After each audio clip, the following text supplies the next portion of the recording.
views and opinions expressed by callers, guests, and hosts do not necessarily reflect those of the Black Talk Radio Network and Black Talk Media Project. Black Talk Radio is new black media for the new millennium.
To our Wednesday night show here at the Mind, Body, and Spirit radio show, coming to you live on Black Talk Radio Network, where you can always go and donate to Black Talk Radio Network, donate to the Black Talk Media Project, and you can also purchase your T-shirt. Well, I think you'll receive your T-shirt if you donate a minimum of $25.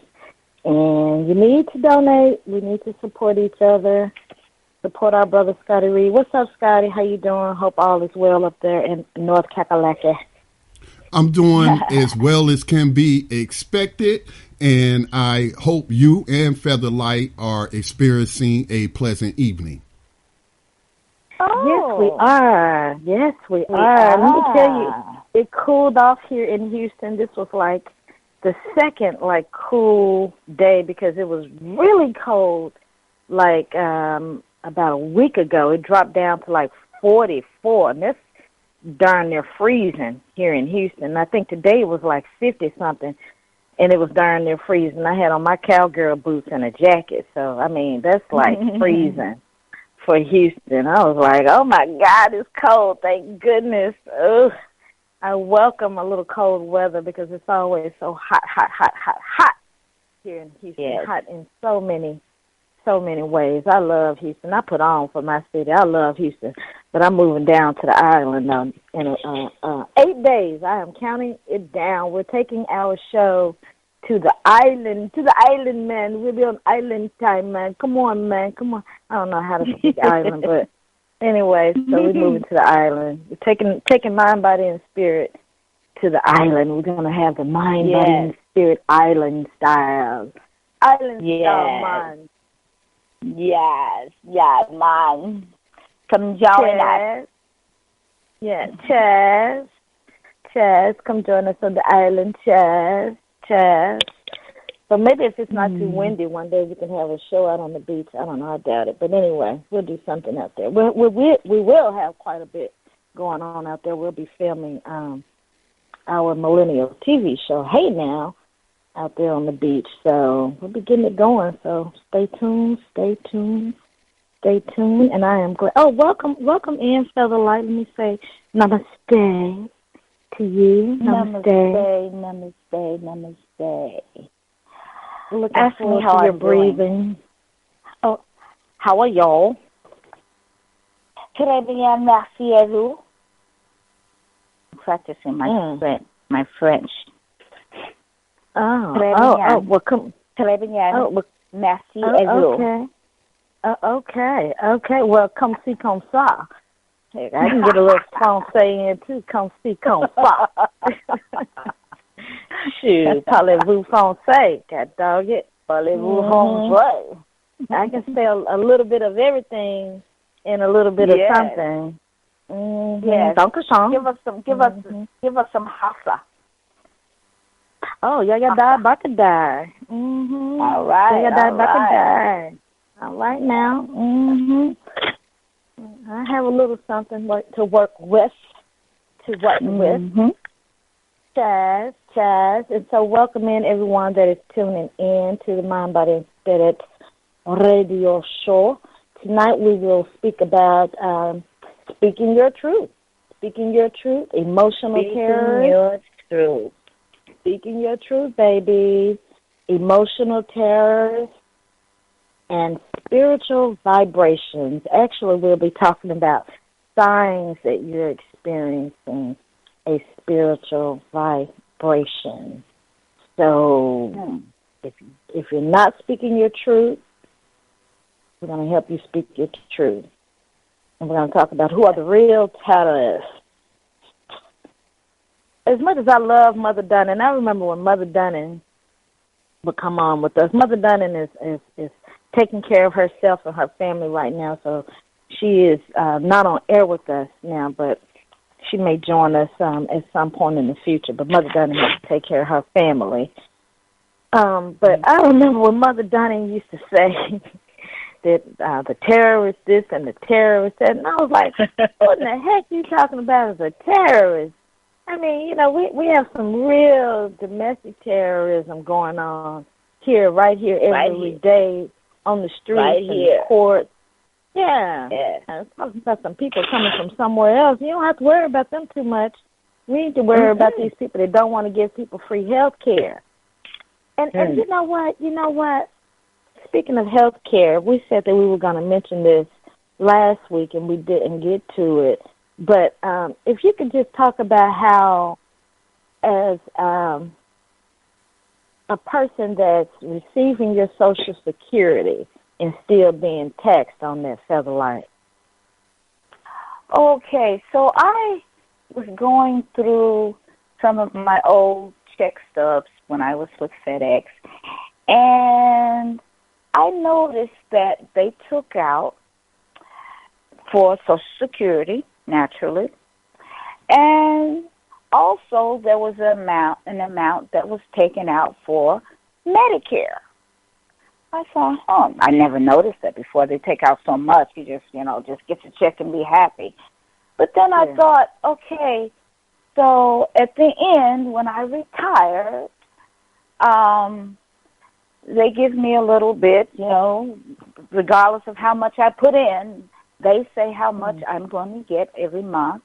Then also, I'm on Medicare, and the government also says, well, you're on Medicare, and we will take out this much for your Medicare before you get your Social Security check. We will. It's mandatory. It's not like, I don't want Medicare. It's mandatory. Okay. It is absolutely, you absolutely have no choice.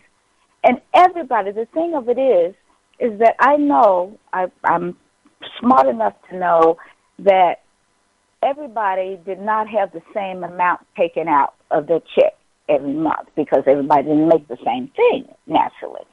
But everybody has to pay the same amount for Medicare each month, which sounds strange to me because, okay, weren't you already taking out that money when I was working? So why are you taking out another lump sum, it's like $125, again, now that I'm retired? It seems like a double doozy to me. And I started thinking about that. Wow, that's pretty slick. That's pretty slick. That's a Ponzi scheme. It doesn't make sense. Yeah, thank you. That's what it is. It's a Ponzi scheme. I've already paid for this. All the years, all the 40-something years I was working, I already put money into this, but now you're taking it I got to pay again? Right. Wow. What sense does that make? I already paid into it. You should be giving me more. That doesn't even make any sense. It was so disgusting and egregious, this whole farce of a system. It's just, it's unreal. And I think that people won't notice, They think that folks won't notice. Like it's my mom, like you said, you already paid into it. So why am I still paying into this? I'm a senior citizen. I should have reduced housing automatically. I should be able to have no taxes on my food wherever I live and a reduced food amount. It should be a different amount for senior citizens because you're not receiving a full salary, some of you. So those things should be discounted for senior citizens, and it's just wrong to me. It is. It is so wrong. So wrong. And then healthcare, senior citizens, they should have the best free health care because you're an elder now. Like you said, you've been paying into the system, and you may need to see the doctor a little bit more. So senior citizens, that should not be something that you should not have to search around for different plans. And then the way they have all of that Medicare and Medicaid, that stuff is confusing as hell. It is so confusing. It is so. They have something called the donut hole. If you didn't take care of yourself, through the years, or you had some really serious problems, and now that you're retired, you have to have so many types of medicine. Thank goodness I don't. But for those who have some serious issues at their retirement age, they fall into what's called the donut hole. So you can only get so much medication for a little price, and then you have to pay this humongous amount. You have to take out some more insurance in addition to the Medicare to pay for the extra medicine that you need because you're so sick, and we just won't be able to cover that. So you're going to have to pay extra money for that. And they call it the donut hole, which is a stupid name, but it's really is a Ponzi scheme the way they do senior citizens. And of course, every year, even though food and everything else goes up, we don't really get an increase in Social Security. It'll say, that cost of living increase. Yeah. No. What do they call it? No, they call it, what is that they call it? The cost of living, the COLA. But I was trying to think of something else. But I always hear retirees and senior citizens lobbying for that. You're making a lot of noise, Featherlight. I always hear retirees and senior citizens lobbying for that, and I don't know how much AARP has to do with any type of benefits that could be afforded to senior citizens, but I would like to see them lobby a lot more rather, for senior citizens on that. That reduced housing and a discount on food. There was something else that I thought of too, but definitely that. Definitely reduced housing. Senior citizens should not have to pay full price for housing. I don't agree with that at all because you've been paying all your life. Right. So give the senior citizens a discount. Give them a break.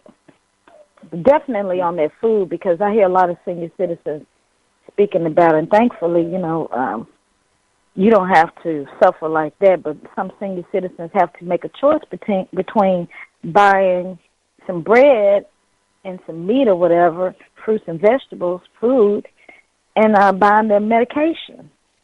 Exactly. Mm-hmm. Yeah. Mm-hmm.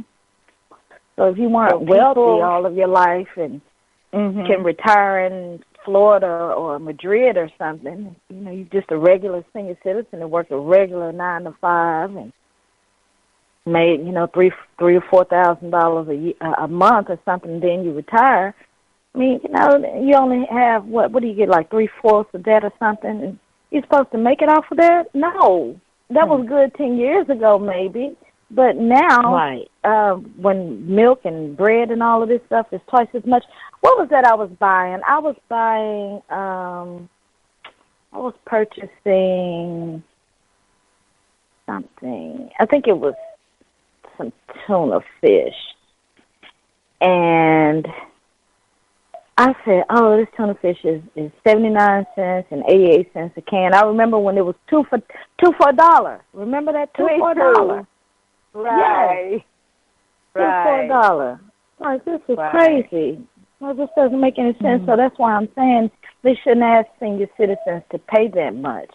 Because, you know, I'm beginning to feel almost like a senior citizen now. When I go in the store and I say to myself, I remember when we used to pay 25 cents for this, and now it's $1.39. You know, like a bag of chips or a candy bar or something. It was 25 cents. And I remember it was 25 cents, 27 cents for tax. Yes. Yes. Penny cookies. Remember penny cookies? I don't even have penny cookies anymore. I remember 2 for penny cookies. See, that was so long ago. I remember when they were a penny. You get those little butter cookies in that big jar. They'd be right there at the cash register. I remember my oldest brother. My oldest brother went into my grandmother's purse and stole $20, and he went to the corner store and bought $20 worth of 2 for penny cookies. We thought we'd never run out of cookies. Oh my goodness! All the children were getting cookies. We got so tired of those cookies. I know. We hid them in the closet. Oh my goodness! For 2 for penny cookies. 2 for a penny cookie. Oh, wow. 2 for a penny. Can't get anything for a penny these days. I remember when the phone booths were 10 cents. Remember that 10 cents?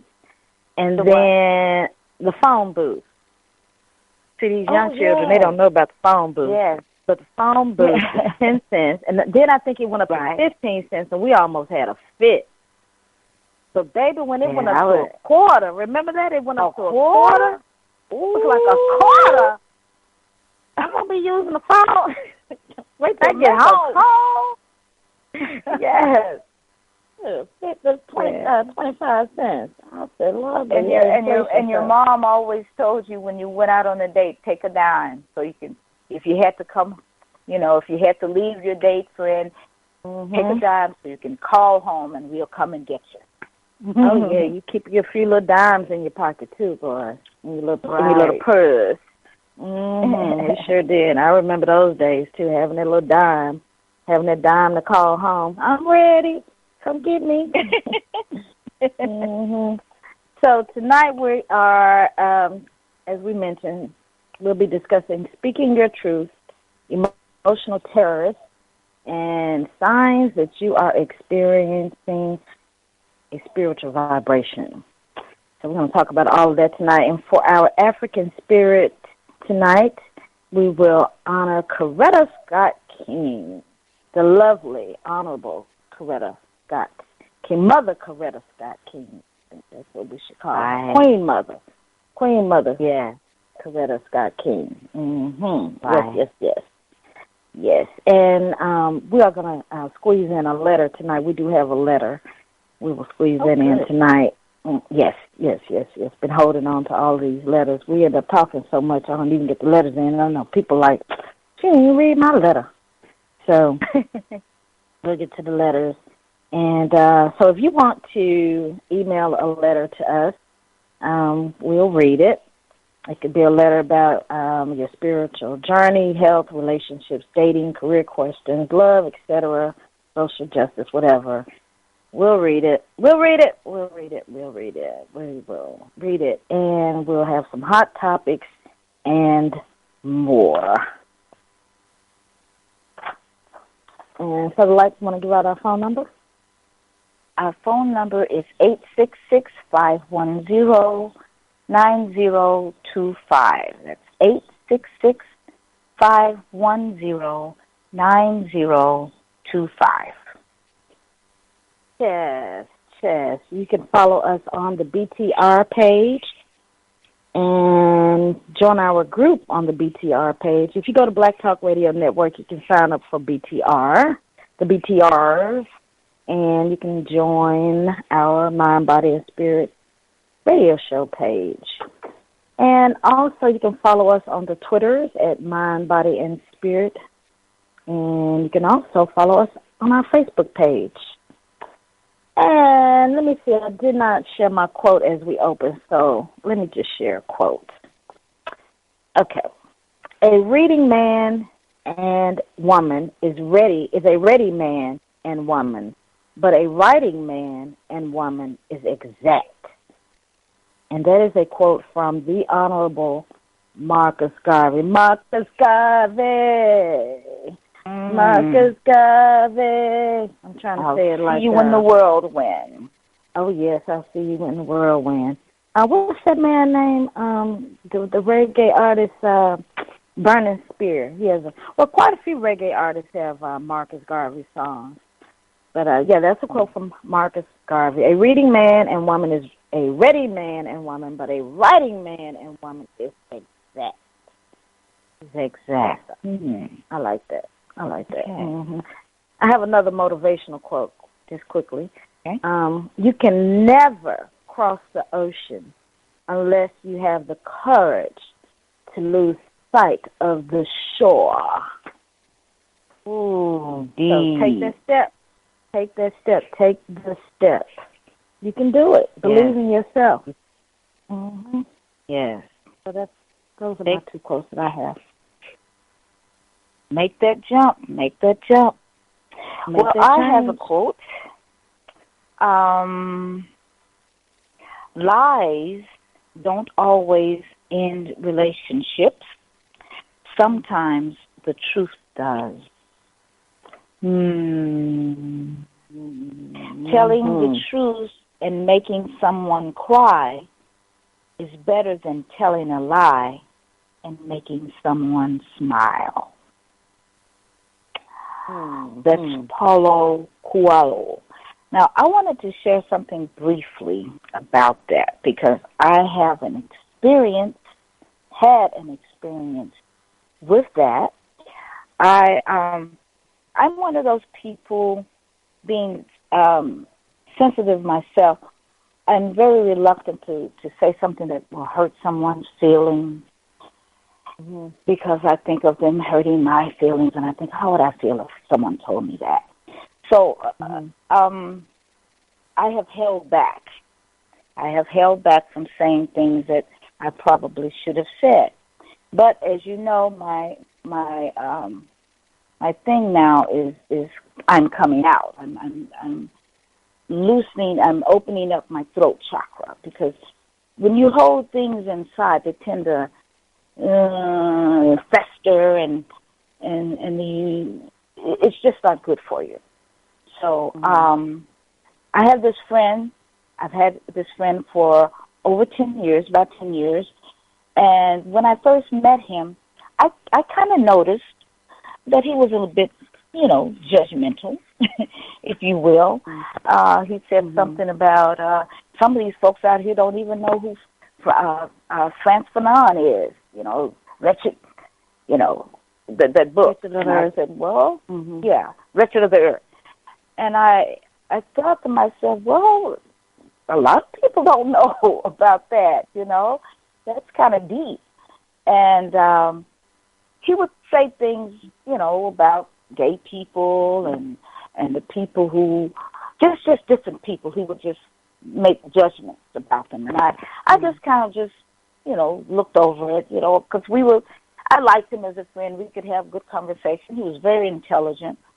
And over the years, we remained good friends, talking on the phone, and I would see his little comments on Facebook, and I began to notice how negative he was. In particular, and I wanted to say something to him about it, but I didn't know how, because we were, friends, right? But one time I saw something on Facebook where someone posted something about a lady who was slapped by a white man. She was a black female, and she was slapped on the street by a white man for no reason, it's just crazy. But she happened to be a judge. Of course, she was not in her judge getup, so he had no idea, so he was in serious trouble. So that someone posted that, and they thought, he's in for it now.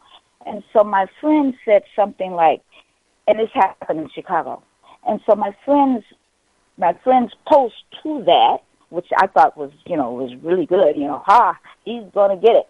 He said, yeah, and they over in Chicago shooting up each other. All black folks shooting up each other. And I thought, what does that have to do with this white man slapping a judge. And I posted something. I said, that's kind of negative, don't you? What does that have to do with the post, you know? So every time he would have all these issues, these problems, and I think I mentioned it once before. He was the one that spoke to somebody, and he said that she was gay. And I thought, what does her having to be gay have to do with the conversation? And he said, yeah, I was at the bus stop, and I spoke to her, and I said hello, and she spit at me. And I wanted to laugh so bad because it just didn't make any sense. You know, you speak to somebody, why they spit at you? What about you make them want to spit at you? And then he said, I went by some homeless people, and I saw them homeless, and so I took them some food, and they threw it at me. And I thought, why did they throw the food at you, you know? And he said, I don't know, but I was just trying to be nice. And so I said, well, what did you take? What did you give them? Some spaghetti. And I said, you don't give people spaghetti. I said, don't you know about spaghetti? You know the thing about spaghetti? Well, I'm not a female. I said, that doesn't matter. Give them something that's already prepared, like a sandwich wrapped up, you know. So he began to have all these things happening to him, and I became this sort of therapist. You know, he would call me, and he'd tell me about all these things that happened, and then he would ask for my advice, and I would give him my advice, and it became so draining, Yes. But he was never there for me. When I had problems, he was never there for me. So one day he said something that was judgmental about me, and I just kind of let him have it. I just said, you are very judgmental. You've always been judgmental. And da-da-da, da-da-da-da, da-da-da-da-da, da-da-da-da-da. And now he doesn't speak to me anymore because I spoke my truth. And it wasn't in an ugly way, because I don't speak to people ugly unless they really get ugly with me. And I said it in the kindest way that I possibly could. And I guess he was offended in such a way that he doesn't want to talk to me anymore. So lies don't always end relationships. Sometimes the truth does, you know. So I think that maybe he wasn't such a good friend after all, if he cannot take the truth, you know. So that's what we're going to talk about tonight, being brave enough and being courageous enough to speak the truth. Speak the truth. It may not turn out the way you want it to, but you will feel better. And I did feel liberated. I'm not a therapist anymore, you know. So I wanted to share that to open up. And sometimes people, they just want to drop, sometimes people, they just want to drop all of their baggage on you like that. And I used to have a lot of people that would drop all of their baggage on me like that. And then when I got ready to try to tell my little story or what was going on in my life, whether good or bad, they never had time to hear that. But I was supposed to sit there and be a free therapist for them. And I was like, So I think over, I don't know how many years, maybe about the past 4 or 5 years, heck, I started bending other people's ears. No, let me drop some stuff on you too, because, I mean, I have things going on.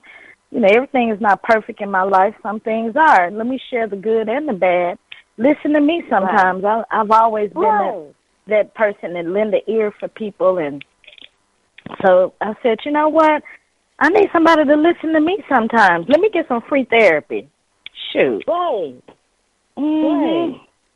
Yeah, so, but yeah, right, back to what you were saying about the truth. If people are not willing to hear the truth and they don't want to continue being your friend because you told them the truth, then, okay, bye, sayonara, you can go on, adios, okay, because, look, listen, I feel like friends should be able to be honest and open with each other.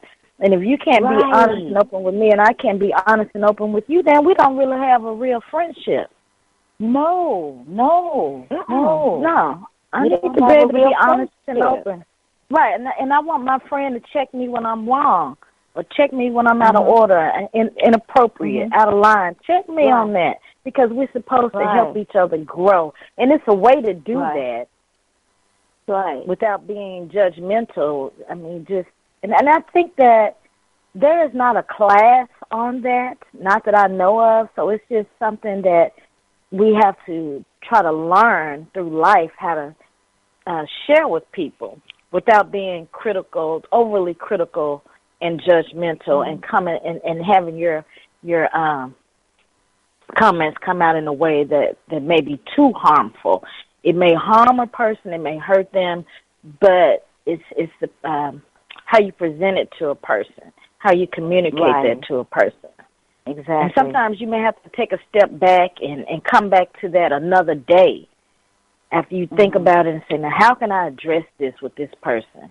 I don't want to ruin our friendship. I don't want to hurt their feelings, but I need to say this because it'll bother you and it'll eat you up inside. Right. And I don't believe in doing that. I don't believe in keeping stuff in and not letting it out or releasing it when I need to share something with someone, because that emotional drain can cause a cancer, a real cancer in you, because you're holding some negative emotions inside that you need to release.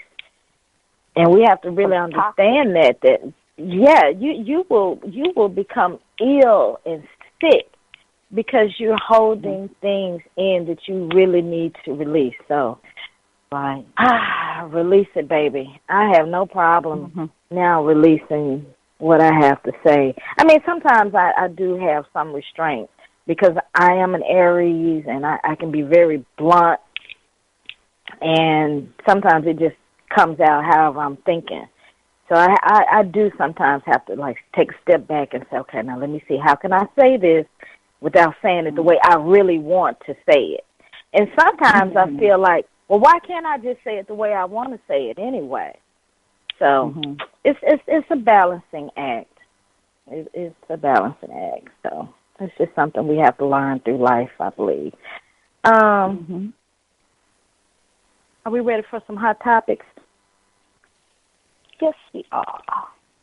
Okay. So I want to give out my condolences, of course, to the people in Sutherland Springs, Texas. You know, here in Texas. We're in Texas.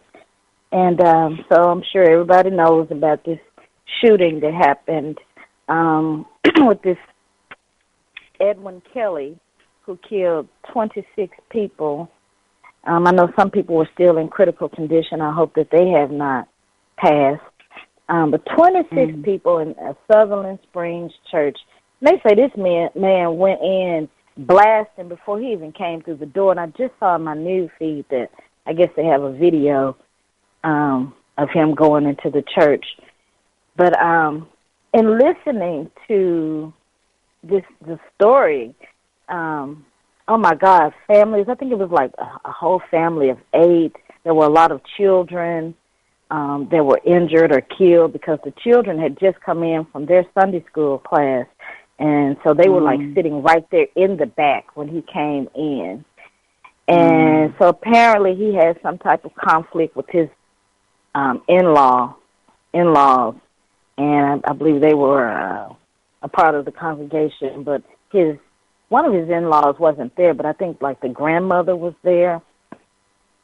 And this man was an abuser to his wife, fractured the baby's skull. I heard one report that the baby was 8 months old, then I read another report that the baby was 12 months old. But however, if he was 12 years old, you hit this baby so hard fracture his skull. What? And then he was supposed to have been in he was supposed to have been in like a mental health facility in Mexico, and he escaped from there. He was discharged from the Air Force and all of this, and so he apparently was not supposed to even be able to purchase a firearm, but he did. He served a year for the abuse to his wife and child. I think he was court-martialed. Yeah, he was court-martialed because I remember when I first started hearing the reports, I think it was Sunday, when I first started hearing the reports, the marshals were on the scene. And then there was this commentator saying, the marshals, they probably just, heard the call over the police scanner, and they were in the area, and so they just came to see if they could be of some assistance. I said, that's a lie. See, that's one thing Baba D. Gregory used to always talk about. Listen to the news stories as soon as they come out, and just keep listening to them, and you'll see how they change the story. And so come to find out, as we now know, he had already been court-martialed. And see, this person, he could have left that part out. He just could have said, I'm not sure why the marshals are there, instead of trying to fabricate some reason as to why they were there. You know, they just get on my nerves with that corporate media. But anyway, so the marshals were on the scene because, you know, he had been court-martialed and all of this stuff and was in the Air Force. And, oh, my goodness, it's just horrible. My condolences go out to their family. You know, I said, you know what? Not that I go to church, but I sure would be afraid to go into a church now. But then, you know, they're going into the churches, the movie theaters. I hope they don't start coming to the grocery store, because I sure stay in the grocery store. And I go to the grocery store. I go to the grocery store all the time, because I don't go and just buy a lot of food, because we mostly purchase, you know, fruits and vegetables. So I don't buy an abundance, a month's worth. I go and get enough lettuce or whatever fruit to last me throughout the week. And then I have to go right back. So I said, I hope they don't start coming in the grocery store. I'm so afraid. And I look at some of these white men now. I'm like, you're not one of those shooters, are you? Please don't. I'm just like, Lord, have mercy. They talking about us being black identity extremists. You need to watch some of these little young white boys, and the old ones, too, because that man that shot up all of those people in Las Vegas, he was old. The one that shot up their wedding party in I think it was San Francisco or San Diego. He was old, drunk and old. So you just don't know. You just don't know. So people, be careful. Monitor your surroundings. Speaking of monitoring your surroundings, this wasn't on my hot topics list, but I did come across this video, and I mentioned this to you, Featherlight. This man was talking about how over 80 people are missing in Michigan, and he's saying that they suspect that it's like human trafficking, because they're different people. It's not like one race or a group of people. They're different people that are coming to places, and they are actually abducting people. And there's several people that are missing.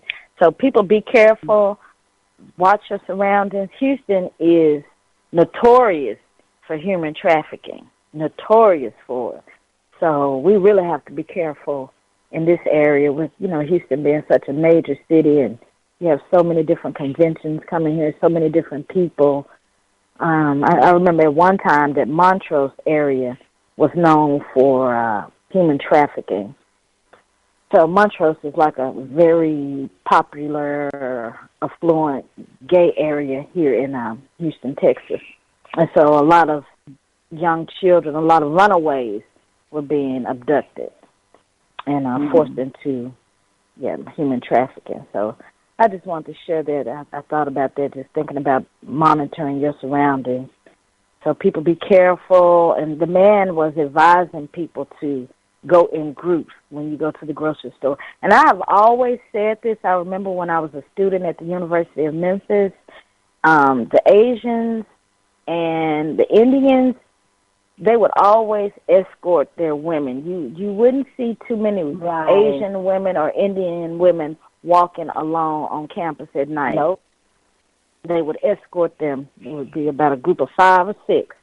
And it would behoove us to have our groups just the same. So brothers, walk with these sisters. Sisters, walk with each other. And brothers, walk with each other. I know we feel independent and all of this stuff, especially all you strong black women.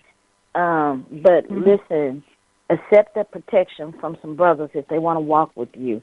And don't always think just because somebody want to walk with you that they're trying to talk to you. They just may want to help you and assist you and make sure that you make it to wherever you're going safely. We talked about that before, how some of these women get so ugly with these men. Oh, my goodness. Oh, Lord, don't even get me started with that. They just get so ugly with men, and then they get mad when a man don't want to talk to him. You want to. Well, y'all, run men off so much. A lot of us, we run men off with these little nasty attitudes. We just have to stop being so nasty. Yeah, we just stop being so nasty with each other and go back to that love. I'm seeing it more. And that's really good because we shouldn't be like that with each other. We don't need to be like that. Be kind and be approachable and be lovable. Right. Yes. So here in Houston did pass the $1.1 billion pension bond. It was approved in Houston. Houston is a can-do city.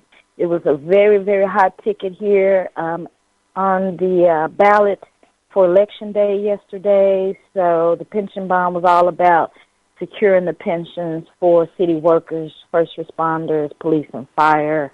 So that has passed. And I was listening to Mayor Turner, and he said that there are other cities that are now coming to Houston for consultation as to how they can fix their pension. So hats off to Houston, baby. I told you, Houston is hot in many ways, Not only did that bond pass, city parks will be upgraded. We have an abundance of parks here in Houston. Ooh, so now the playground equipment. Yes. So now the playground equipment. We have parks for children, parks for adults, parks for dogs. I've never lived in a city where they have so many doggy parks. Yes. So many doggy parks. But I know now, like maybe about a month and a half ago, when I rode by that doggy park that's not too far from here, it was still underwater. I was amazed. I said, it's still underwater? That was like it may have been 2 months. Wait a minute, no. This is November. It may have been about the end of September. Because Harvey hit the end of August. Yeah, Harvey hit the end of August. So it had to have been like the end of September. Yeah, it was about the end of September when I drove by that park, thinking I'm getting ready to take my dog to the doggy park. The park was still underwater. I was like, wait a minute. Because there are some ponds over there, so I was like, wait a minute. I said, no, that's the parking lot that's underwater. So, so the parks will be upgraded. I need to drive by there before leaving for Galveston to see if that park is still underwater. But anyway, and so our Houston Astros won the World Series. Yay. Congratulations to the Astros. I'm so glad they won because I got so tired of people asking me, you watching the game? No, me too. no. And I said, I hope they win so people could quit asking me that. I did watch like about a few minutes of the game one time when I was out for happy hour. I did see that. And I was going to go to the parade, but I didn't make it. I just didn't make it. Just didn't feel like dealing with all the traffic, even though Mayor here, our mayor, he did open up the metro rails for free. That's one thing I can say about Houston, baby. Houston will let you make it. Texas will let you make it. Sure will. You can come here with nothing. Sure will. And they're gonna let you come up here. And I tell anybody, if you having a hard time when you leave, baby, you can come to Houston, and I promise you, Houston will let you make it. If you can't make it in Houston, you need to give it up. You can just give it up. Give it up because Houston, Texas, they're gonna let you make it here. Because even after Harvey this year, man, so many services. You can get your fake driver's license, fake check, all of that, fake everything. Get you a nice house, nice car. I mean, I was driving down 45 South, and big sign on this building, it was a car lot, no driver's license. They had it in Spanish, of course. You don't need a driver's license. So I'm like, well, how the hell are you buying a car without a damn driver's license? Right. Okay, whatever. But anyway, so after Harvey, we didn't have to pay any tolls for about a month. And hell, I paid $80 a month in tolls. And so I was like, whoo, baby, Houston let you make it. Ooh, I put on for my city. Yes. So, no tolls. And for the Houston Astros game, if people want, for the parade, rather, if people wanted to go to the parade, you can just park at one of the parking rides and catch the little metro for free. So I thought that was really cool. I was like, man, they let you make it here. Now, election results, I'm just going to run through some of these quickly because I thought this was quite phenomenal. We have 2 transgender people that were elected to office during this election, this past election yesterday. First transgender councilwoman, Andrea Jenkins. She's the first woman of color elected in the nation. First transgender woman of color elected. Let me see now. Where was she? Oh gosh, I didn't put this down. I didn't write this down. Andrea Jenkins. I can't think of what city she's in. Maybe I'll get it or somebody let us know. Okay, and then there was another transgender elected in Virginia. This is a former political journalist, reporter, Danica Rowan, was elected to Virginia State House of Delegates. Yeah, House of Delegates. And she defeated the 13-term Republican Bob Marshall, who's 73. It was time for him to go anyway. And he supported the controversial bathroom bill, and he has called himself Virginia's chief homophobe. So, Minneapolis for Andrea Jenkins. Minneapolis, that's right, Minneapolis. She was elected to the city council. Thank you. That's right. But yeah, this Bob Marshall person, it was time for him to go. And so, and speaking of this, now see, all of this bathroom bill business was pushed, and excuse me, it was so controversial, right? And these transgender people and the LGBTQ elemental P number 2I and all of that stuff, they got together and they organized. This is what I respect about them. They got together, they organized, and they said, you know what? Oh, we know how to defeat your butt. We're not going to sit here and keep arguing with you and battling with you. We're going to put somebody in office. And not only are we going to put somebody in office, we're going to take your seat from you. And they did that. They did that. So I have to give them some snaps on that because they took a page from the Civil Rights Playbook and they got it together and they organized it. So, hey, they learn from the best. I said that before. They learn from the best, baby. They learn from the Civil Rights Movement. They learn from us. Yeah. So, and then there was that's right.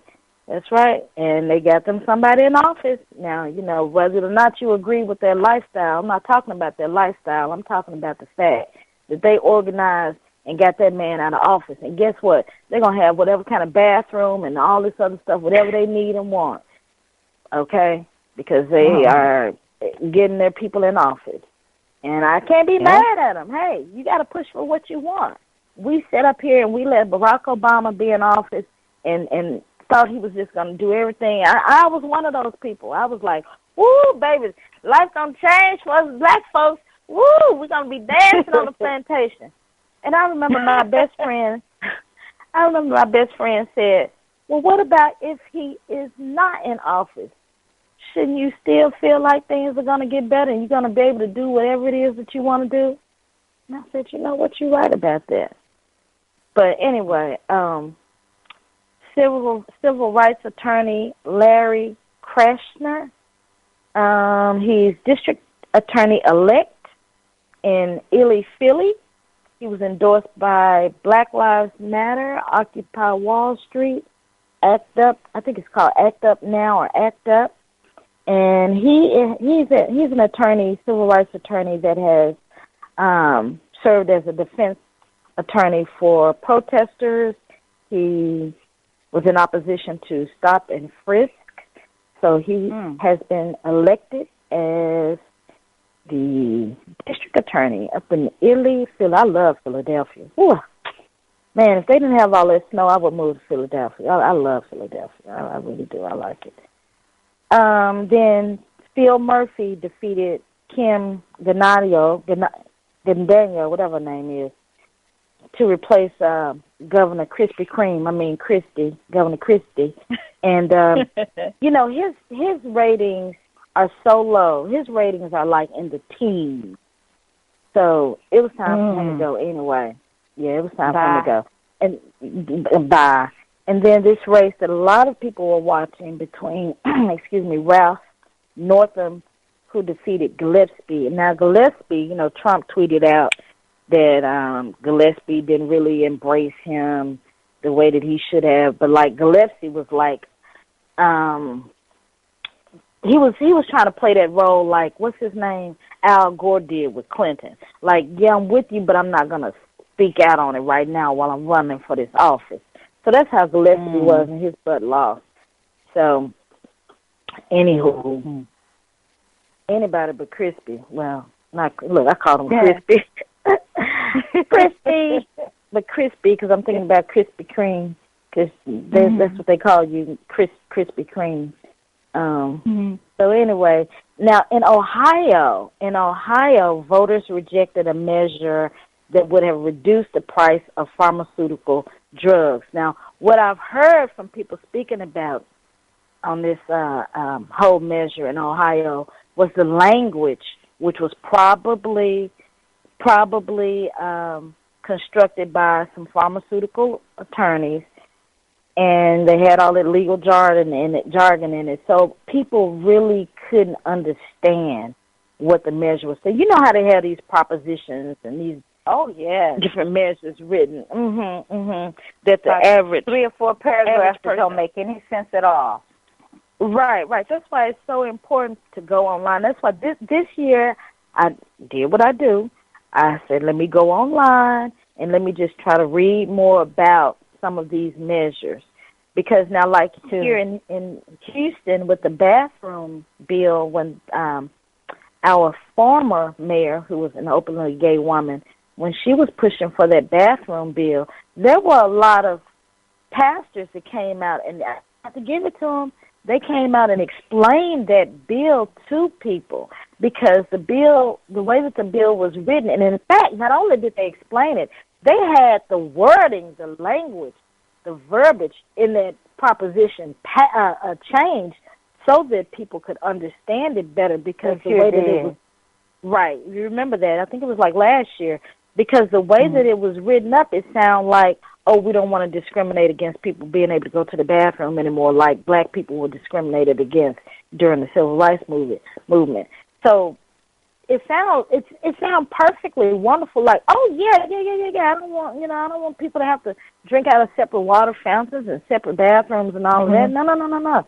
So anyway, the language in this Ohio. Oh, they broke it down. I have to give it to them. They broke it down. Had the verbiage changed, and also the bill didn't pass, which was quite surprising, because Houston is very, very progressive. And at that time, we had a openly gay mayor. So we thought for sure that bill would pass. But, the Ohio voters, they rejected that measure that would have reduced the price of the pharmaceutical drugs. I'm not trying to crack on Ohio, but, listen, we know that Ohio has a serious opioid addiction problem, so you probably had a lot of people that really couldn't understand that bill, didn't care nothing about that bill. Their mind is somewhere else. So that probably was part of the problem up in Ohio. So you guys know you're dealing with that bad opioid addiction deal up there. So we're going to have a whole show on this soon. I'm getting all my research together, baby, because I was watching this one video, and I think that this was happening up in West Virginia, which is also in crisis. These different states are battling for number one, because, one state may be known for their overdoses in, say, opioids, but then you have, say, West Virginia that has a higher number of deaths from fentanyl or heroin or something like that. So they're battling for the number one spot. But anyway, I think it's in West Virginia, whereas the city is saying that this addiction, this opioid addiction, is putting such a strain and drain on the economy, and it's just affecting all the first responders and the city workers, because you have a lot of these firefighters, they're having to, these paramedics, they're having to go to these homes to revive these people with the Narcan. And not only that, you have the addicts that are constantly throwing their syringes down in the drain. So now the city workers, they're clogging up the darn water system, and now the city workers, they had to have these specially made needle-proof gloves. Okay, here, once again, money that could have been going to some school for children to have books, or for seniors to be able to get a discount on food or something.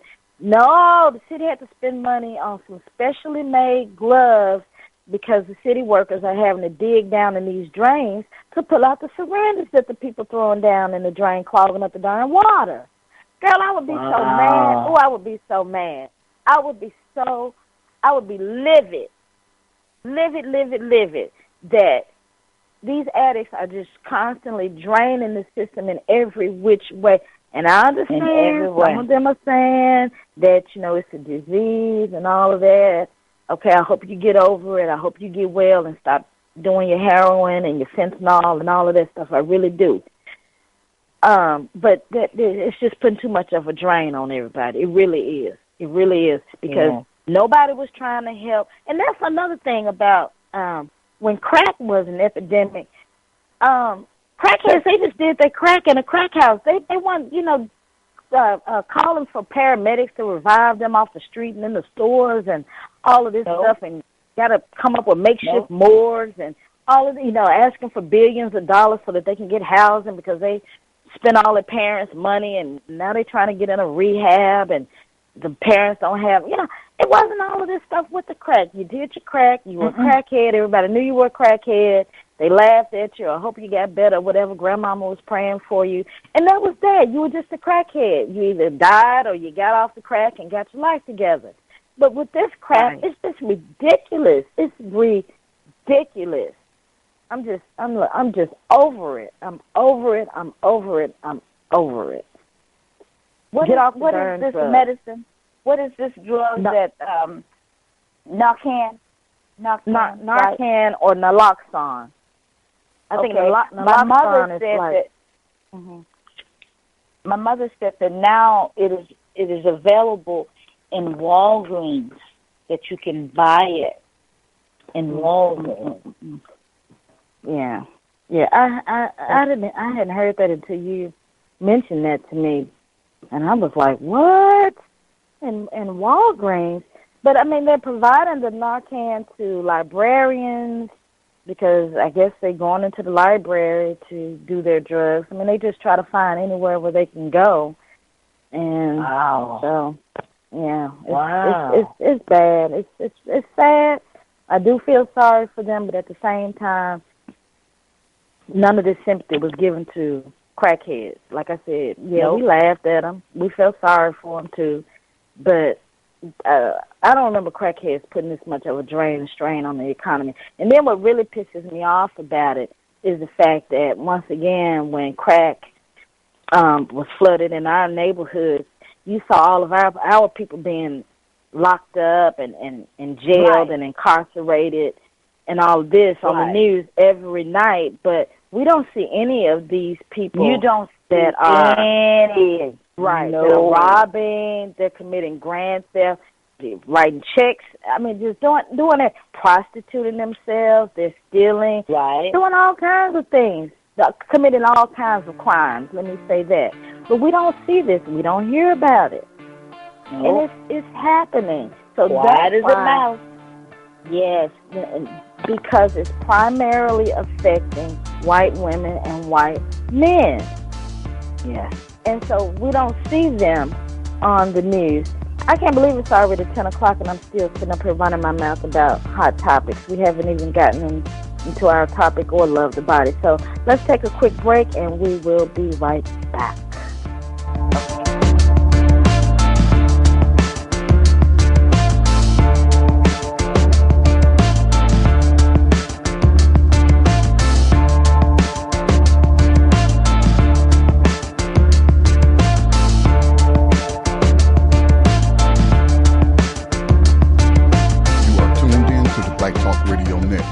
podcasts, and live program scheduling, visit us on the web at blacktalkradionetwork.com.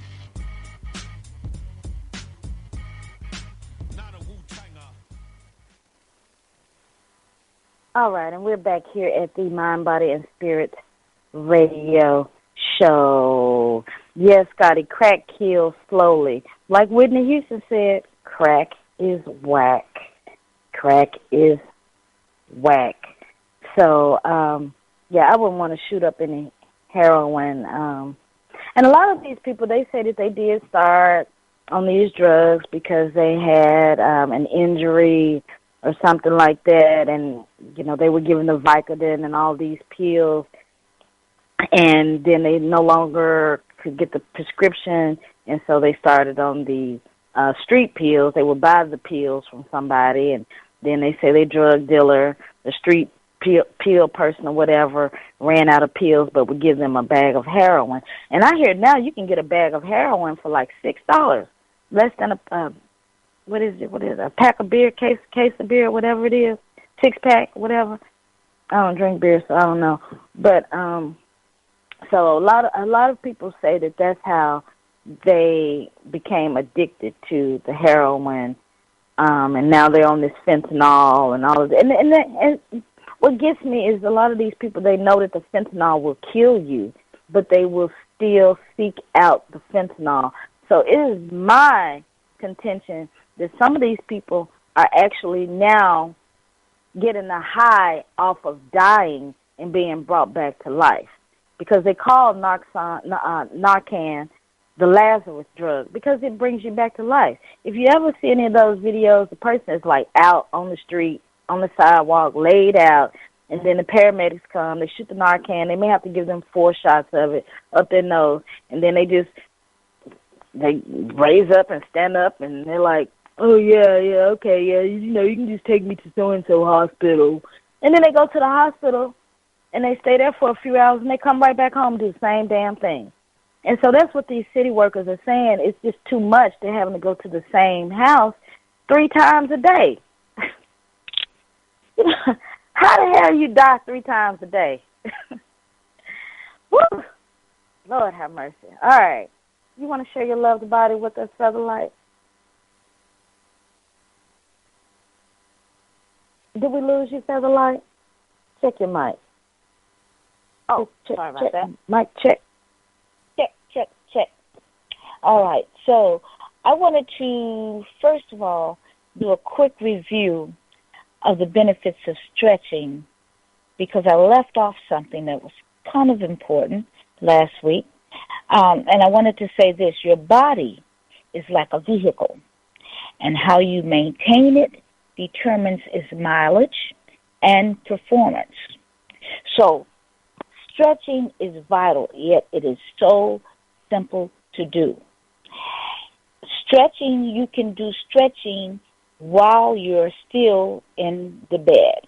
And that is how I got started with stretching once the masseuse that I told you about last week told me that stretching was good for fibromyalgia. So if you are experiencing any kind of chronic pain, this is ideal. And I will post, I was going to go through it tonight, but I think it would be better if I just post it on the BTR Mind, Body, and Spirit page, and also on the Facebook Mind, Body, and Spirit. These simple exercises that you can do while you are still in bed, while you're, planning your day, and it only takes about 10 minutes. So I wanted to stress again how important stretching is for you. It releases endorphins, these feel-good hormones that trigger sort of positive feeling in your body, and it reduces your perception. It reduces our perception of pain. So that's a really good thing. And it increases your stamina.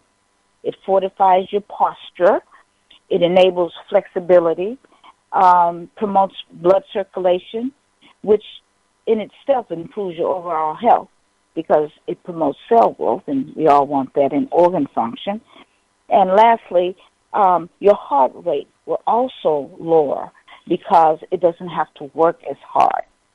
So try this, try stretching, and also stretch before you go to bed because it induces a very good night's rest through all 3 phases of sleep. And it relieves the stress that you've accumulated through the day, these jobs that you work on, and it relaxes your muscles so you fall asleep and you stay asleep.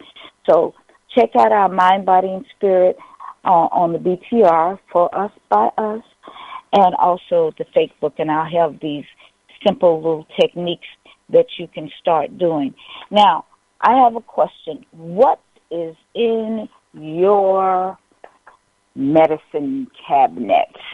What is in your medicine cabinet? Most people will have alcohol, hydrogen peroxide, Neosporin, or something like that, and Band-Aids. But I cannot stress enough, and I know I've talked about this before, the importance of coconut oil as a staple, not only in your kitchen, but also included in your medicine cabinet. So this it's week, a survival staple also. If you go on some of those shift pages, preparedness pages, coconut oil, that's something that you should stock up just like water. Exactly. It has so many benefits. I can't begin to name all of them. It's antifungal, antibacterial, antiviral. It fights harmful bacteria that causes diseases like influenza, measles, even HIV, yeast infection. It heals up bruises. It kills viruses that cause herpes, hepatitis, all kinds of fungi. I didn't know it was antifungal like that. I wasn't aware of that. I'm so glad you're sharing that. I thought it was just something good to have. You could eat it, brush your teeth with it. Some people say I use it on my hair, on my body, and my food. Okay. It kills bacteria that causes ulcers, throat infections, urinary tract infections. Now, let me tell you what happened to me this week that really made this coconut oil come in handy, and I'm so glad that I have 2 jars. I have one in the kitchen, and I have one in my bathroom. So I was walking on my daily walk, and something stung me. And I was walking, so I wasn't sitting anywhere, so I didn't see it. I just felt it, and it was so very painful. And I kept looking at my arm. I couldn't see any marks or anything, but I knew it was something that had stung me. And as I began to walk, and it took me 20 minutes to get home, the pain started going down my arm. And so I carry shea butter with me everywhere I go because I do not like to get ashy because the ash man will get me. So I pulled out my shea butter, and I started rubbing it on wherever this area was because I didn't see the marks, as I said, because it hadn't started to take form yet. So as soon as I got home, I sprayed alcohol on it. I put coconut oil on it. I put tea tree oil. Tea tree oil is another good thing that I use. I use tea tree oil. I put it on top of my non-fluoride toothpaste, and I brush my teeth with it every morning, every night. And I put all these things on it because I was just so worried because of the pain, and I didn't know what had bit me. So I kept looking and waiting for it to take shape. And meanwhile, I've got my phone, my pad, and I started looking up insect bites because I knew it had to be an insect. So I looked up insect bites, and they had a picture of each insect and what the bite would look like. So as I waited, I began to see its shape take form. And as it turned out, it was a caterpillar pus. A caterpillar pus. I've never even heard of that. A little black puffy caterpillar. Yes. It looks like a black furry. Yes, it looks like a man's toupee. But it's the most venomous caterpillar in the United States, okay? It's the most poisonous. So I looked at the shape, and I looked again at the picture, and I said, okay, that's what it is. That's what it is. By this time, it was around 3:30, too late to call and try to go to the doctor. So I kept putting the coconut oil on it, and I kept putting the tea tree oil on it, and I kept putting the alcohol, just layer, layer, layer, in the shea butter. The pain was so intense, and that's how I knew that this is what it was, the caterpillar pus, because it said your pain will be extremely intense, and you may want to call your doctor, okay? And then it said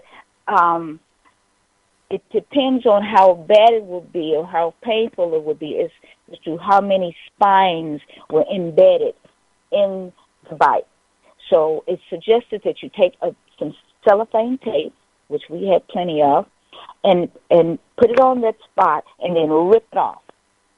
I did that a couple of times. And so evidently that took the spines out. But by all through the night it hurt. I mean, it really, it started hurting all down to my fingers. And I said, I'm probably going to have to see the doctor because I've been bitten by a spider before. And as you know, it bit me on my little bitty finger, and my little bitty finger grew about the size of a thumb and a half, and all of my fingers swelled and all up half of my arm. And I had to end up having surgery to cut the infection out because the pills weren't working. So I was a little nervous about that. But by the next morning, the pain was gone.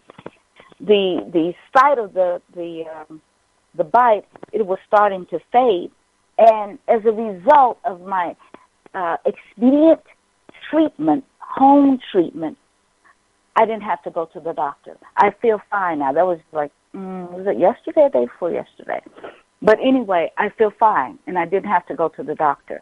I know that coconut oil really, really played a vital role in my not having to go to the doctor. So I ask to everyone that gets some coconut oil, you don't have to get it from Whole Foods or a health food store. Whatever your grocery store is, go to the aisle where they sell oils, olive oil and all of that.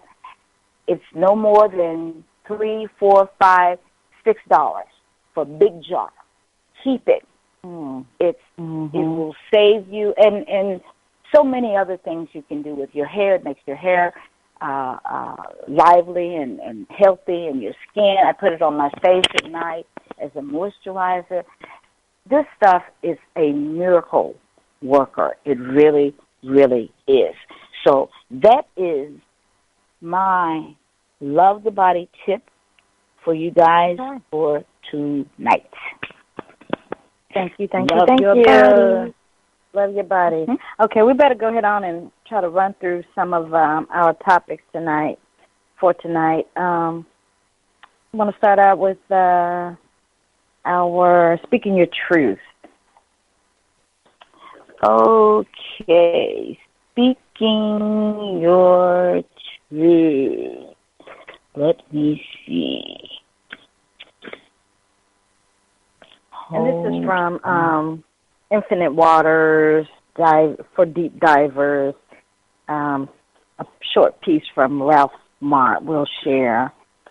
Just 3 brief ways to help you speak your truth. We'll move on to emotional terrorists, like Angela Davis, terrorists. Sometimes we're reluctant to speak our truth because we're afraid of what people will think or say. So we have to think of it as a challenge, as I did, and it's liberating to speak the truth, to get it off your chest, and for your own peace of mind.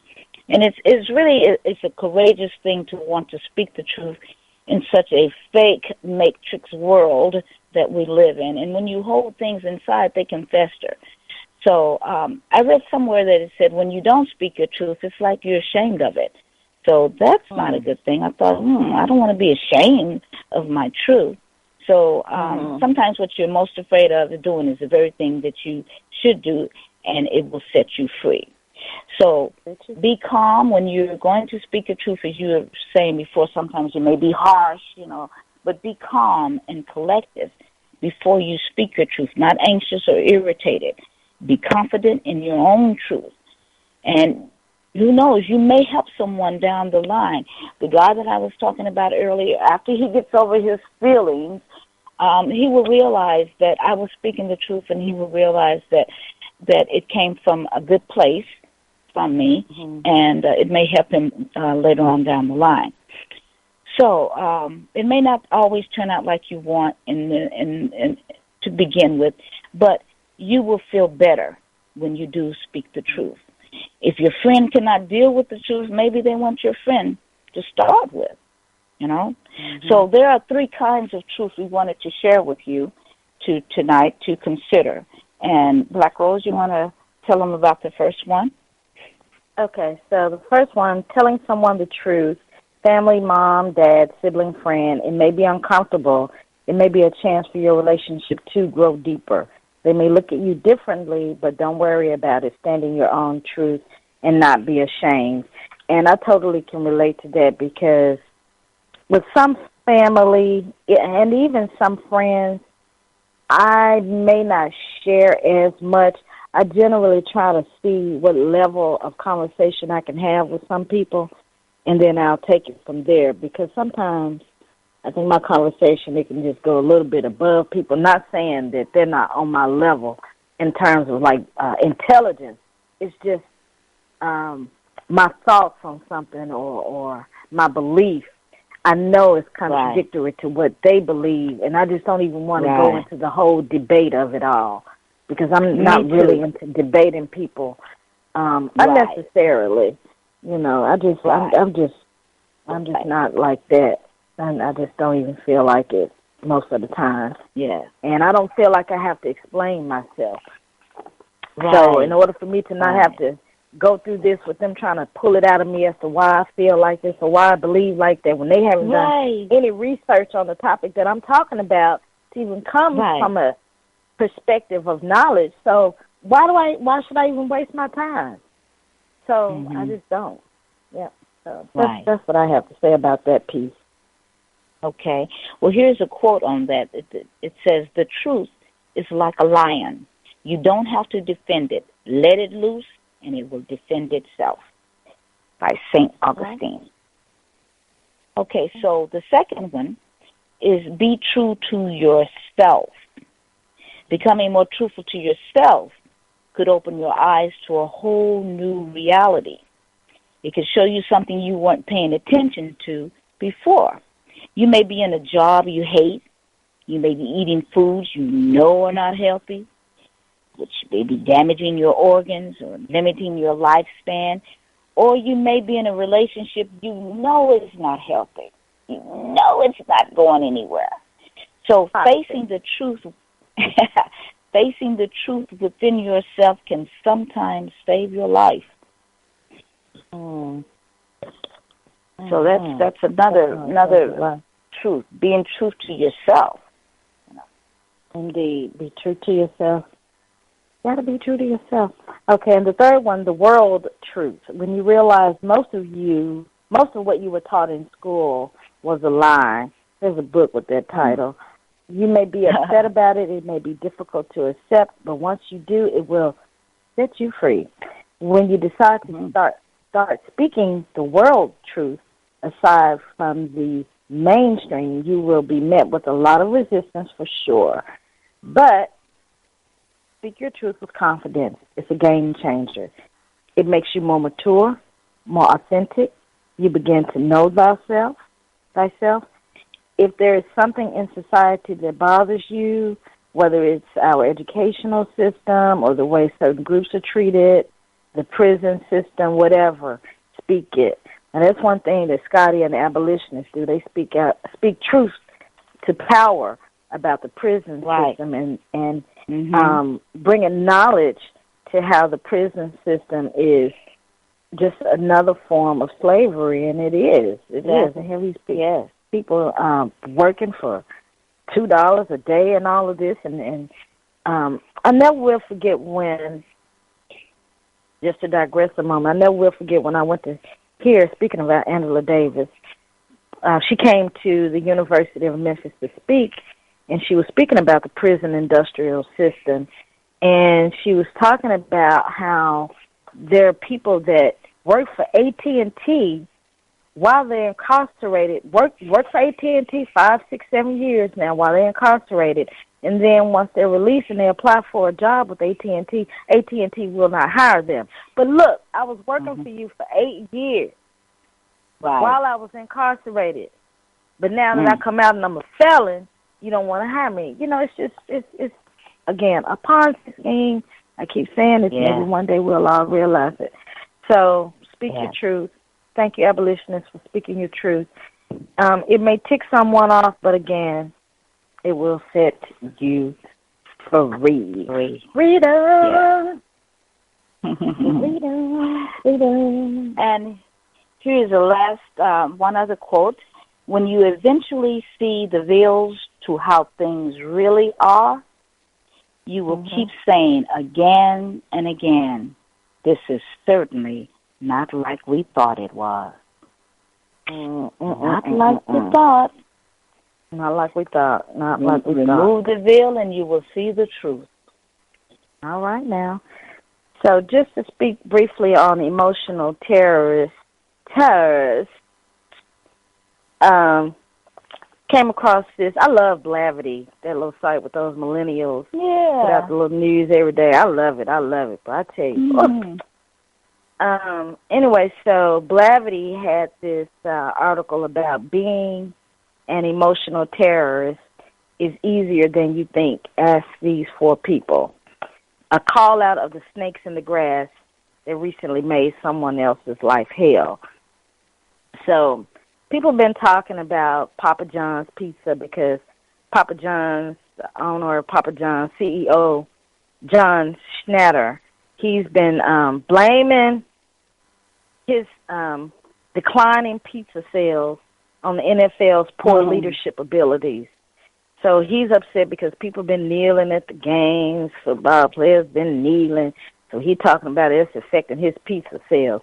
Now, D.L. Hughley had some commentary about why his sales probably are declining. He attributed it to pizza just not being a healthy food for people to eat, and especially after a lot of people have been watching this What the Health documentary on Netflix. Many people are just not eating processed food, and then over the years, you just have a lot of parents that are not feeding like these regular pizza chain pizzas to their children because of all the preservatives and the processed foods and all of that stuff with the pizza. So many parents, they can't feed their children that pizza because many of their children are autistic, they're on a gluten-free diet, and they just don't eat wheat and sugar and all of this and milk and all. So some people just not buying a darn pizza or eating pizza, period, not unhealthy pizza because it's not healthy.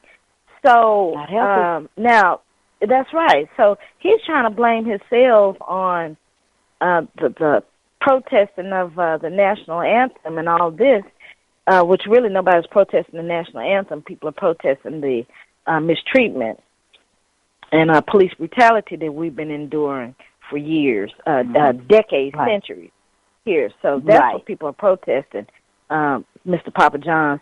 Now, if you like me, I've been protesting your pizza, Papa John's, and Lord knows, if anybody know me, they know I love my pizza and my wine.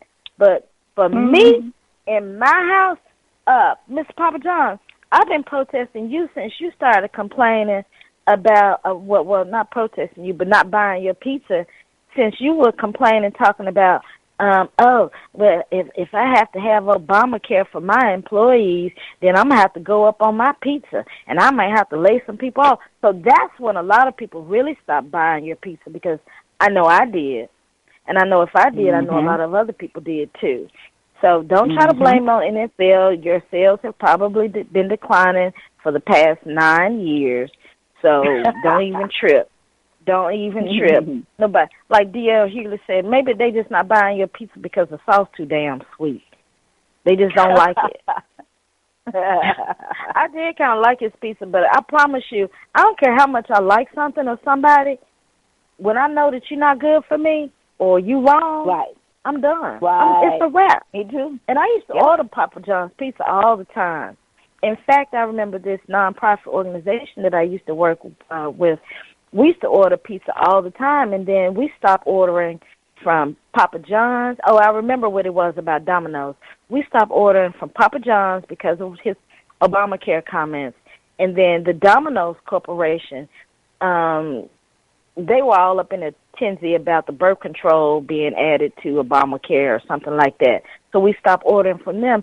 So, you know, these corporations and these CEOs, they need to be very aware of their little comments that they're making, because people will stop supporting you. They really will. We listen. Oh, yes, we do. We do. We listen. And then another emotional terrorist, which we already discussed, this that little nasty girl, Brianna Brochu, who was contaminating the young girl Chanel Jazzy Rowe, contaminating her coconut oil and her eating utensils, licking all on her utensils and taking a toothbrush and sticking it up her butt and rubbing her little used tampons on the girl's backpack and all that, which I'm so glad now she's being charged. I need to keep following that case. But, yeah, another emotional terrorist. And then there was this, in the University of Nevada, Reno, there was this Chief Adam Garcia. He won't be facing any disciplinary actions, but let's see. He was dressing up in a Jim Crow vaudeville show, Colin Kaepernick Halloween costume. So he has like really serious issues, apparently, with black people. And he offered an apology and all of that stuff, but apparently he's going to be back on the campus terrorizing people. So, and then I just want to add another terrorist, that man that went and shot up all of those people.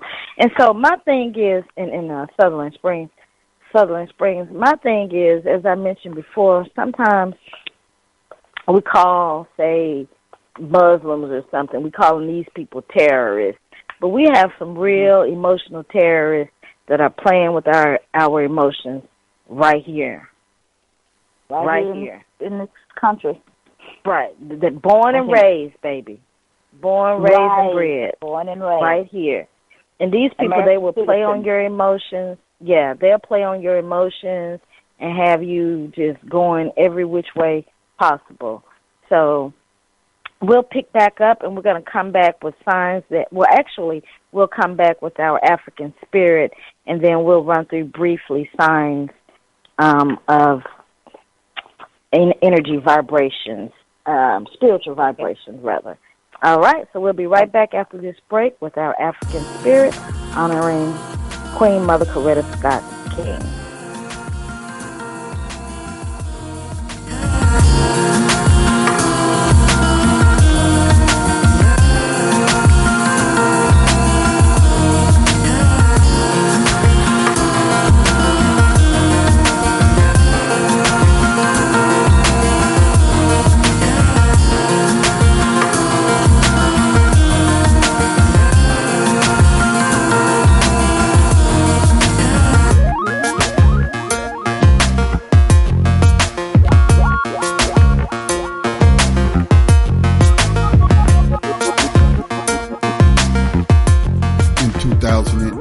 Black Talk Media Project launched the digital radio platform Black Talk Radio Network, the first such platform created to serve the black community specifically. Black Talk Radio Network has grown with a variety of radio hosts, digital radio stations, and podcasters. Web analytics say Black Talk Radio, the platform, has an online reach that ranks it among the top independent black media platforms in the world. All of this is possible because of financial contributions to the nonprofit Black Talk Media Project. If you love the work we do and the voices and perspectives we bring to you every day, make a donation today to ensure that Black Talk Radio is here in the future. Black Talk Radio is new black media for the new millennium.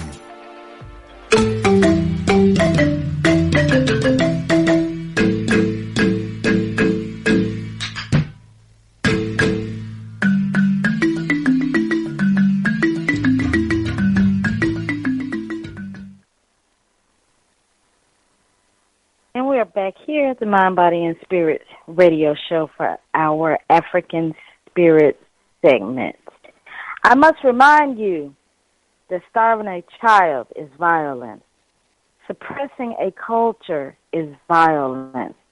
Neglecting school children is violence. Punishing a mother and her family is violence. Discrimination against a working man is violence. Ghetto housing is violence. Ignoring medical need is violence. Contempt for poverty is violence. And that's a quote from Queen Mother Coretta Scott King, who we are honoring tonight, born April 27, 1927, in Heiberger, Alabama. She transitioned January 30th, 2006, Rosarito Beach, Mexico. And, of course, she was married to the Honorable Dr. Martin Luther King, Jr., MLK. And some of her awards,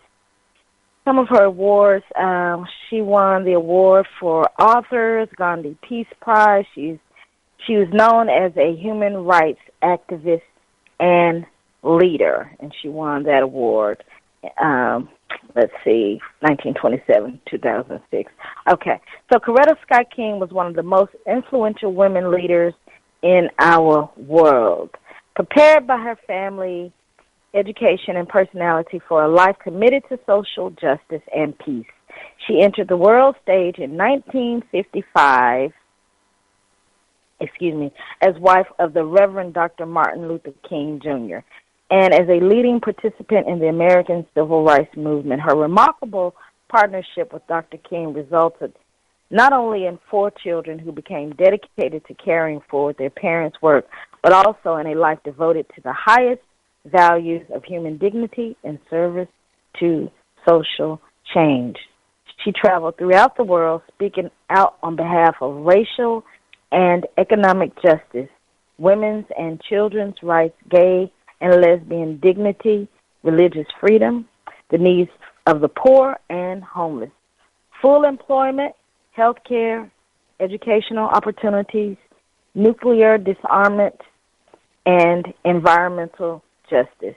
She lent her support to pro-democracy movements worldwide and consulted with many world leaders, including Nelson Mandela. And when she was in Boston, that's when she met Dr. Martin Luther King, Jr., and she also studied concert singing at Boston's New England Conservatory of Music, where she earned a degree in voice and violin. And I heard she had the most beautiful voice, just a beautiful voice. Too. Mm-hmm. She was always so elegant and just so beautiful. She was. Yeah. Mm-hmm. Very classy. So very classy, real woman. Her and Dr. King were married June 18th, 1953, and in September 1954 they took up residence in Montgomery, Alabama. And, of course, she was First Lady. And during Dr. King's career, she devoted most of her time to raising their 4 children, Yolanda, Martin Luther III, Dexter, and Bernice. And from the earliest days, she balanced mothering and movement work, speaking before the church, civic, college, fraternal, and peace groups. And I'm just for the sake of time, I'm going to just kind of summarize some of her many, many, many achievements because, we could actually have a whole show on her. Maybe we should do that one day because, we always talk about Dr. King, but we don't talk about that woman that was there beside him.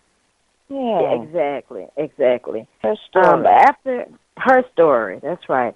After her husband's assassination in 1968, Mrs. King founded and devoted great energy and commitment to building and developing programs for the Atlanta-based Martin Luther King Jr. Center for Nonviolent Social Change and the Living Memorial, of course, to Dr. King. She was the founding president, chair, and chief executive officer. She dedicated her herself to providing local, national, and international programs that have trained tens of thousands of people in Dr. King's philosophy and methods. She guided the creation and housing of the largest archives of documents from the Civil Rights Movement, and perhaps her greatest legacy after establishing the King Center itself, she spearheaded the massive educational and lobbying campaign to establish Dr. King's birthday as a national holiday. Happy birthday to ya. Happy birthday to ya. Happy birthday. Yeah, I remember that. I remember that. In 1983, an act of Congress instituted the Martin Luther King Jr. Federal Holiday Commission, which she chaired for its duration. Let's see. She tirelessly carried the message of nonviolence and the dream of the beloved community to almost every corner of our nation and globe.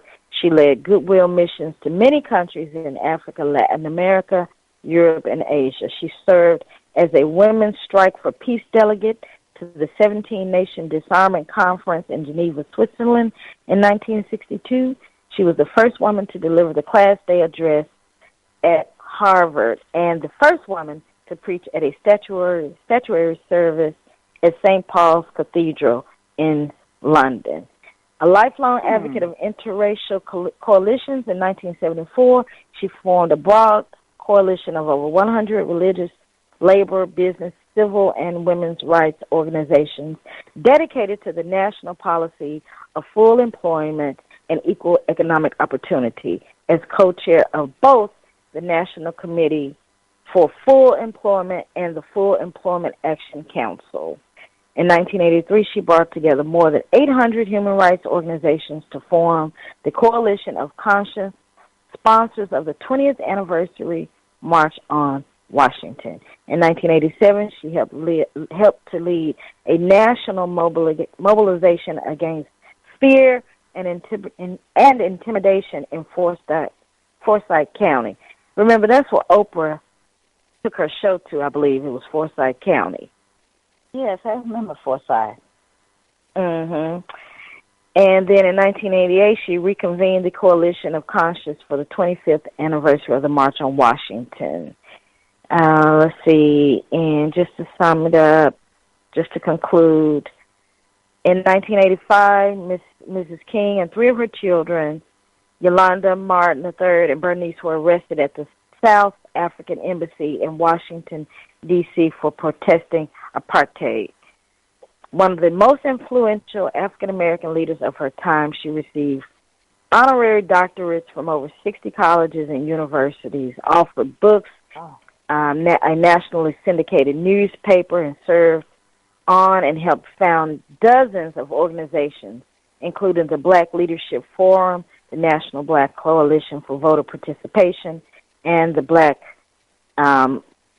Leadership Round Table. Oh. She also, she witnessed the historic handshake between Prime Minister Yitzhak Rabin and Chairman Yasser Arafat. You know, I still think that Yasser Arafat was given some poison that time when he went, I think he went over to France for treatment, and then next thing you know, he was dead. I like Yasser Arafat. I did. I kind of liked him. She stood with Nelson Mandela in Johannesburg when he became South Africa's first democratically elected president. She was a woman of wisdom, compassion, and vision. She tried to make ours a better world, and in the process, she made history. She transitioned in 2006. A few days after her death, thousands of Atlantans stood in the line in the pouring sleet to pay their respects to her at a viewing at Ebenezer Baptist Church. So we honor you, Queen Mother. You're a wonderful woman. Queen. I didn't know she was involved in so much. Wow. Yes. Amazing. Yes. That's why we should probably have an entire show on her. She was so amazing. She was a beautiful woman inside and out. In so much.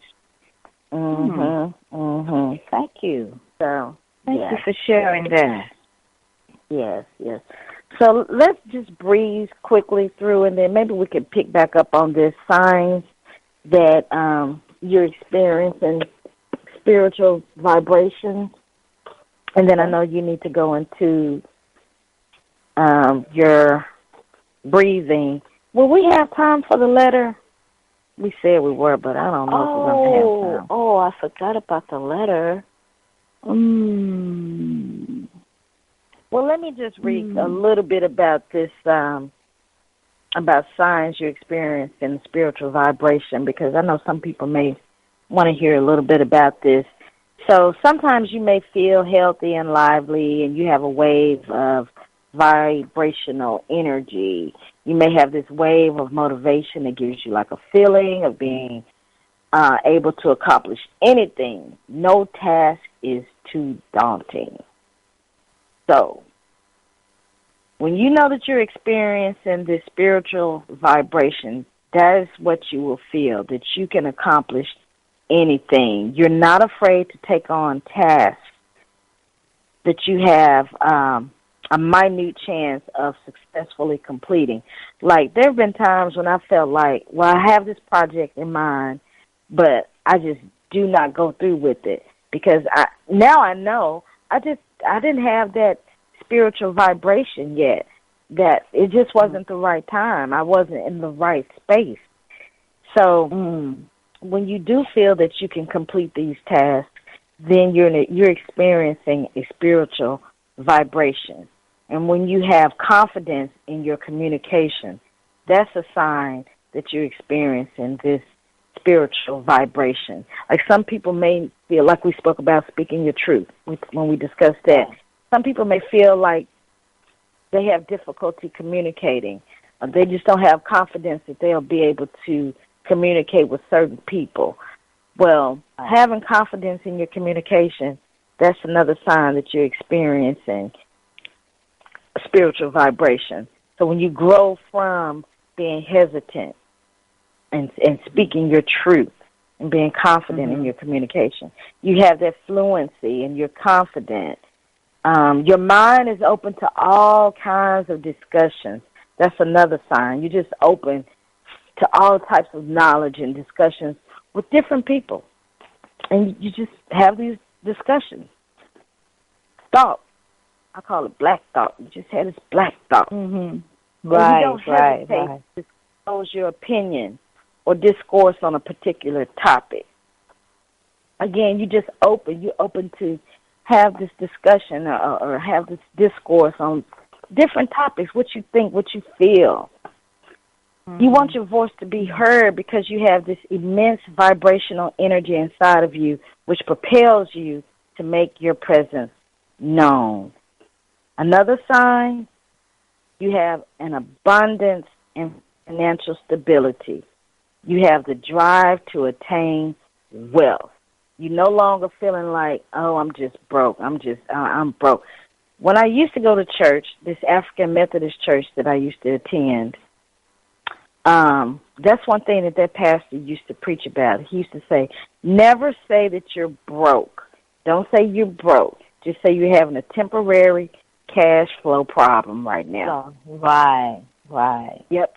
Temporary cash flow problem. I have a friend right now today always talking about he's broke. And I have to tell him all the time, stop saying you're broke. You're not broke.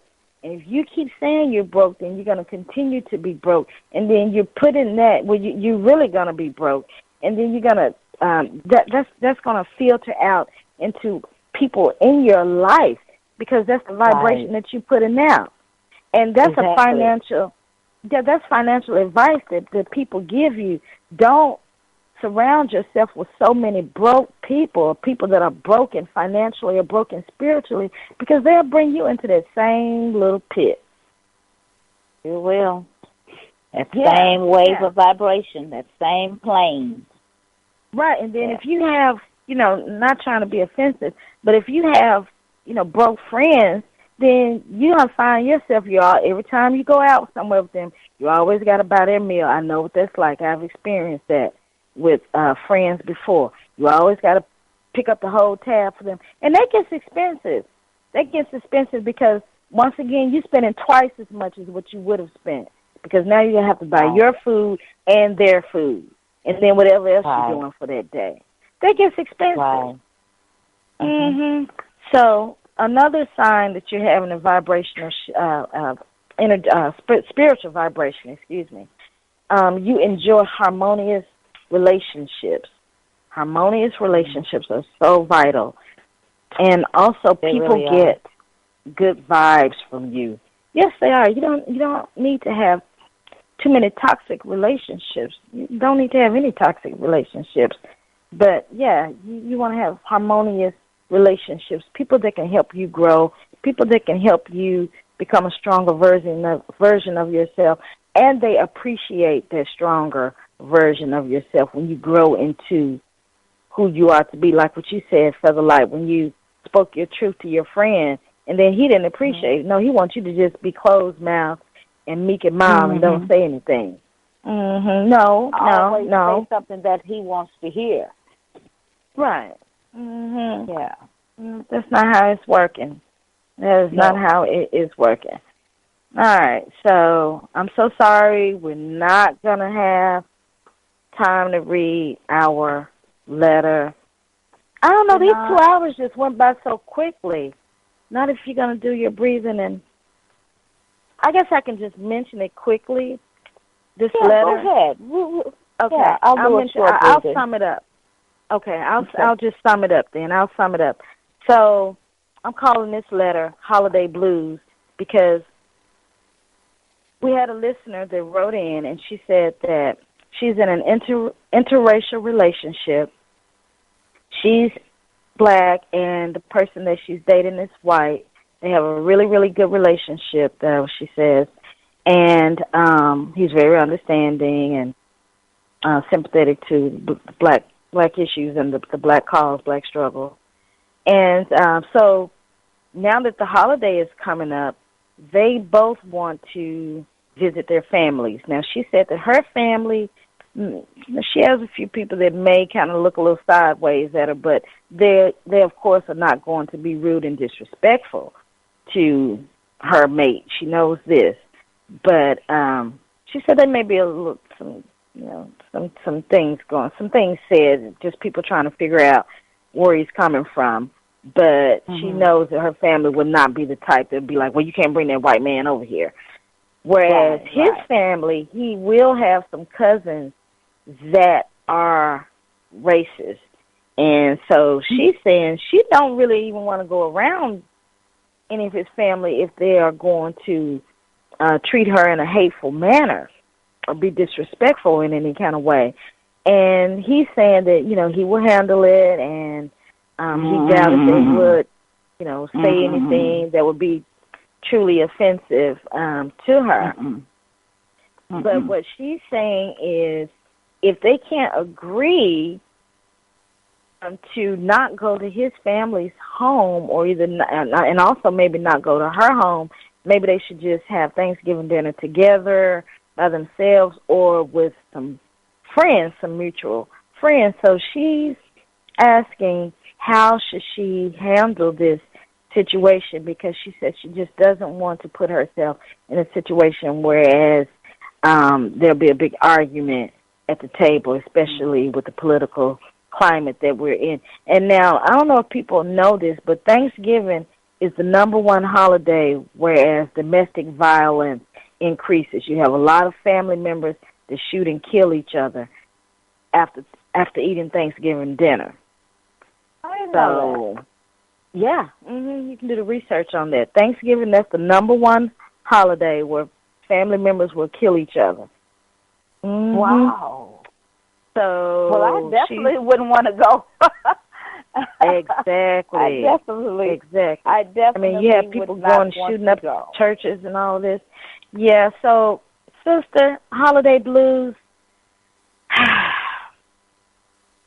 I would say this, because she says that there's a conflict, because he's like, well, I really want to go to see my family, but I understand how you're feeling. But, I mean, we're going to see your family, and you said that, they may feel some kind of way, but of course they're not going to show as much hatred as he thinks his cousins may. I would say, well, what do you say, Further Light? Well, you know what I'm going to say. You're a woman of reason. Stay at home. I would say have your Thanksgiving dinner with either just the two of you or invite some mutual friends that you know you will be comfortable with. I don't like being uncomfortable. I really don't.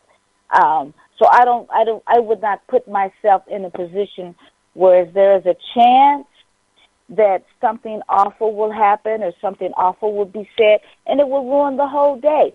If he thought that it was enough for him to say, well, I got a couple of cousins that, might say something, he's letting her know. He's preparing her. So it must be enough for him to even bring it up, that a possibility that something may go off wrong. So, no, I would definitely not go to his folks' place. Nope. Well, if I and did go... He will... Go ahead. Well, I was just going to say, if I did go, I was just going to crack a joke. But if I did go and I saw a tiki torch outside and if his cousins had on those chinos and those polo shirts and that little whack-ass haircut, I would just turn right on around and say, nope, not going. But anyway, so what were you about to say? And then he may come back with, well, we're going to your folks, but then just don't go either one. Because when you go into these relationships, interracial relationships, then you got to expect some kind of flat. I mean, it's that's right. It comes with the, it just comes with the, So just be ready for it. Just be ready for it and deal with it. But it's not going to be just like both of them are black or both of them are white. So you just got to accept that and make the adjustments. And they're going to have to make an adjustment on this. They're going to have. I would not put myself in that position if I were her. I would not. Not for just one day. No.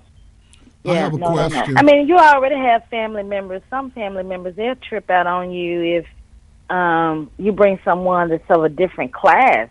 And we do have classism. Right. We do have some classism going on because I know how, like, my dad, he didn't play that stuff about just bringing some old broke dude around. He want to know what you're doing and all this, what kind of employment you have. And I remember one time I brought this one guy around.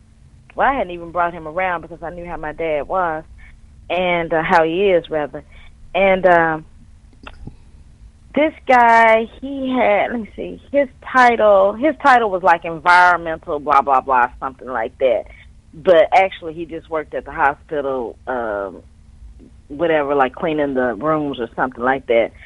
So when my dad said, so what does he work? And I was like, oh, his just something. And I said, oh, environmental, whatever his title was. And my dad was like, oh, so he housekeeping.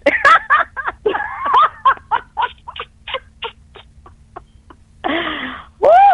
So, honey, sister, holiday blues, I mean, that's just something that we have to deal with. Like I said, we have racism and classism. Hey, Sister Black Rose. Yes. If I could chime in on that topic, I have a friend who is from Tennessee, and she married a continental African, a guy from Ghana. And she talked about that culture shock because they come from two different cultures and what have you, and how she had to get used to certain things and he had to get used to certain things. So you are correct. You could apply that in so many different areas. Yeah, that's right. That's right. It could be a culture shock. Yeah. Thanks for sharing that. All right, we need to get ready to close out. You want to give us our breathing and just get us to a relaxing state? Okay. All right. So I will ask you again to stand, please, and place your hands just below your navel. 2 inches below your navel, which is we call the Dajin, your energy center, with your palms up, and your longest fingertips will be touching, as if you're holding something, okay?